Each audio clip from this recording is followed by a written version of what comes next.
Chapter 4. Birtwick Park. At this time I used to stand in the stable, and my coat was brushed every day till it shone like a rook's wing. It was early in May when there came a man from Squire Gordon's, who took me away to the hall. My master said, "Good-bye, Darky. Be a good horse, and always do your best." I could not say good-bye, so I put my nose into his hand. He patted me kindly, and I left my first home. As I lived some years with Squire Gordon, I may as well tell something about the place. Squire Gordon's park skirted the village of Birtwick. It was entered by a large iron gate, at which stood the first lodge, and then you trotted along on a smooth road between clumps of large old trees, then another lodge and another gate, which brought you to the house and the gardens. Beyond this lay the home paddock, the old orchard, and the stables. There was accommodation for many horses and carriages, but I need only describe the stable into which I was taken. This was very roomy, with 4 good stalls. A large swinging window opened into the yard, which made it pleasant and airy.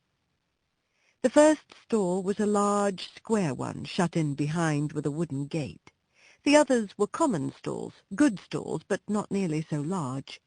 It had a low rack for hay and a low manger for corn. It was called a loose box, because the horse that was put into it was not tied up, but left loose to do as he liked. It is a great thing to have a loose box. Into this fine box the groom put me. It was clean, sweet, and airy. I never was in a better box than that, and the sides were not so high but that I could see all that went on through the iron rails that were at the top.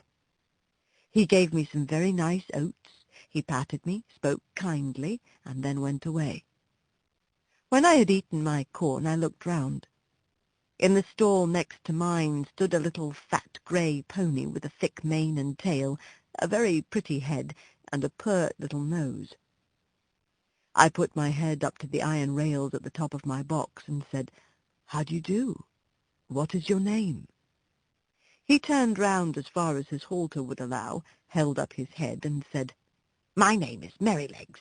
I'm very handsome. I carry the young ladies on my back, and sometimes I take our mistress out in the low chair. They think a great deal of me, and so does James. Are you going to live next to me in the box?" I said, "Yes." "Well, then," he said, "I hope you are good-tempered. I do not like anyone next door who bites." Just then a horse's head looked over from the stall beyond. The ears were laid back, and the eye looked rather ill-tempered. This was a tall chestnut mare with a long, handsome neck.